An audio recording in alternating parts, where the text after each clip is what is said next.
मदशूला जनपदाः शिवशूला द्विजातयः कामिन्यः केशशूलिन्यः संभवन्ति कलाविः। इस कलिकाल में मैंने ऐसे ऐसे संभावनाओं को देखा है कि मैं आपसे क्या निवेदन करूं। व्यक्ति अपने अन्न का विक्रय करता है, अपने संबंधों का विक्रय करता है, धन की लोलुपता में व्यक्ति अपने शरीर को, मूल्यवान इस मानव शरीर को बेच देता है। मैंने ऐसे ऐसे अद्भुत अघटित संभावनाओं को मैंने इस कलिकाल में देखा है, लेकिन मुझे सत्संग करने वाला कोई व्यक्ति कहीं दिखा नहीं।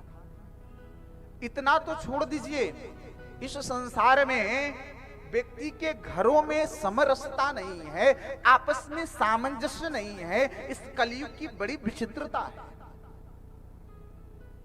नारद जी कहते हैं कि मैं उसी भ्रमण के क्रम में यामुन तटमापन्नम यत्र लीला हरेरभूत, मैंने यमुना के तट पर पहुंच गया।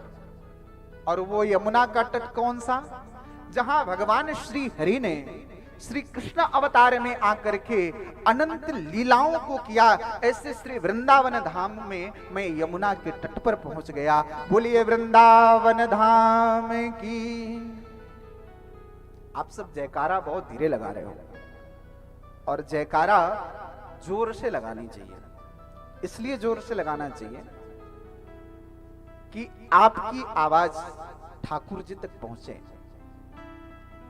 क्लासरूम में छात्र बैठता है, संख्या बड़ी होती है, तो अध्यापक अटेंडेंस लगाते हैं, और अटेंडेंस में या तो नाम बोलते हैं या रोल नंबर बोलते हैं। तो जब रोल नंबर या नाम बोला गया तो छात्र हाथ खड़ा करके कहता है कि मैं उपस्थित हूं या प्रेजेंट हूं।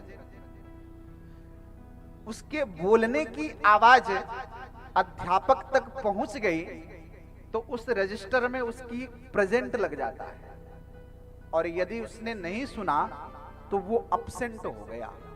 उपस्थित तो था लेकिन बोल नहीं पाया, इसलिए वो अब्सेंट हो गया। इसलिए ये जो कथा मंडप है ना, ये कथा मंडप जो है भगवान का मीटिंग रूम है। भगवान कहां मिलते हैं? कथाओं में मिलते हैं, और कहीं नहीं मिलते हैं। नारद जी से भगवान कहते हैं ना हम वसामि वैकुंठे योगिनाम हृदयेन च मद्भक्ताः यत्र गायन्ति तत्र तिष्ठामि नारद। हे नारद, मैं वैकुंठ में तो हमारा नित्य निवास तो है ही, लेकिन मेरा जब वैकुंठ में मन नहीं लगता तो मैं वहां चला जाता हूं जहां मेरे भक्त बैठ करके सत्संग कर रहे हो, कथा सुन रहे हो, हरि नाम गा रहे हो, मैं वहां उपस्थित हो जाता हूं। इसलिए भगवान प्रत्येक कथा में उपस्थित रहते हैं। इसलिए कथा का पांडाल जो है ना, भगवान का मीटिंग रूम है। आप भी गेस्ट रूम में बैठ करके आए हुए अतिथियों से बात करते हैं, आप वहां पर चाय नाश्ता पानी कराते हैं। बातचीत करने के दौरान जब आपको यह पता चल जाता है कि ये मेरा रिश्तेदार है, तो आप उसको गेस्ट रूम से उठा करके और उसको अपने बेडरूम तक जाने की अनुमति उससे मिल जाती है कि भाई ये तो मेरा रिश्तेदार है और ये मेरा करीबी है। लेकिन बात पहले तो मीटिंग रूम में ही होगी। ठीक उसी तरीके से ठाकुर की ये जो कथा मंडप है, यह जो सत्संग का जो प्रांगण है, ये भगवान का मीटिंग रूम है। और यहां पर भगवान बैठ करके और अपने भक्तों के भाव को पढ़ते हैं, उससे समझते हैं और जान लेते हैं कि अच्छा ये भक्त जो है मेरे अनुकूल है। तो जब मीटिंग रूम में जब हमारी परिचय जब हमारे ठाकुर से अच्छा हो गया, तो भगवान अपने दिव्य लोक का भी टिकट उससे कंफर्म कर देते हैं कि तुम मेरे घर भी आ जा सकते हो, कोई दिक्कत नहीं अब तुम्हारे लिए। इसलिए हमारा ठाकुर से परिचय यहां होना चाहिए। और इसलिए जब आप जयकारे में हाथ उठा करके जब जयकारा बोलोगे ना, तो भगवान के खाते में आपका अटेंडेंस लग जाएगा। उपस्थिति लग जाएगी कि इतने तारीख को इस दिन इतने बजे हम उस पावन सत्संग के पंडाल में हम वहां उपस्थित थे ठाकुर, हम आपकी कथा सुन रहे थे और आपने मेरी आवाज को सुना था, इसलिए आप मुझे अनुपस्थित नहीं कर सकते। ये आप इतना हक के साथ भगवान से कह सकते हो। इसलिए जब भी जयकारा हो, जब भी हरिनाम संकीर्तन हो, तो बड़े भाव के साथ में और जोर से बोलने का ये सबसे अच्छा, सुंदर और सुअवसर है। यद्यपि लोग अन्य कार्यों में भी बहुत जोर से बोलते हैं, लेकिन ये जीवन का सुअवसर है जहां आप जोर से बोल सकते हो, और वो भी भगवान का नाम लेकर के बोल सकते हो। बोलिए वृंदावन बिहारी लाल की जय, भागवत भगवान की जय। यह पावन मंगलमयी श्रीमद् भागवत महापुराण की यह कथा नैमिषारण्य की भूमि में सूत जी महाराज शौनक आदि 88,000 ऋषियों को सुनाते हुए क्रम में वर्णन करते हैं कि जब नारद जी की मुलाकात सनकादिकों से हुई तो नारद जी ने अपनी सारी व्यथा सुनाई। यामुन तटमापन्नम यत्र लीला हरेरभूत, कह रहे हैं कि मैं यमुना के तट पर जब पहुंचा श्रीवन वृंदावन धाम में, वृंदावन कितने लोग गए हैं यहां से? अरे अभी तक पूरे लोग वृंदावन नहीं गए। वृंदावन के आनंद से अभी दूर हो।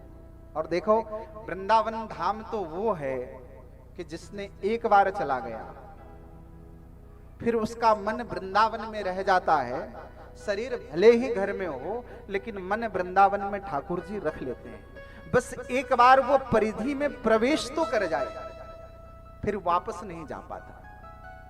भगवान उसके मन को चुरा करके अपने पास रख लेते हैं, कह देते हैं कि तुम्हें जाना हो तुम जाओ, लेकिन तुम्हारा मन मेरे पास ही रहेगा। और जो जो लोग गए वृंदावन गए हैं, उन्होंने अनुभव किया होगा, एक बार जाने के बाद अपने आप को रोक नहीं पाओगे दोबारा जाने से। आपका मन होगा कि मैं फिर से वृंदावन जाऊं और श्री ठाकुर के दिव्य मंगलमय स्वरूप का दर्शन करूं, मैं यमुना मैया का पूजन करूं, गोवर्धन जी की परिक्रमा करूं। वृंदावन धाम अपने आप में अनुपम है। इसलिए अनुपम है कि उसकी बहुत बड़ा महत्व है वृंदावन धाम का। आप हरिद्वार, काशी, श्रीरंगम, इन तमाम जगहों पर चले जाओ तो वो तीर्थ हैं, लेकिन वृंदावन धाम तीर्थ नहीं है। वृंदावन धाम भगवान का निज निवास है, घर है। तो तीर्थों में जाना और भगवान के घर में जाना बहुत अंतर है। और भगवान के घर में जिस दिन आपको प्रवेश मिल गया, जो ठाकुर के पास चला गया, जिसके हाथ को ठाकुर ने पकड़ लिया, क्या कभी आज तक किसी ने छुड़ा पाया? इसलिए वृंदावन का जीवन में कभी एक बार जाकर के जरूर दर्शन करना। संत तो ऐसे कहते हैं कि देखो,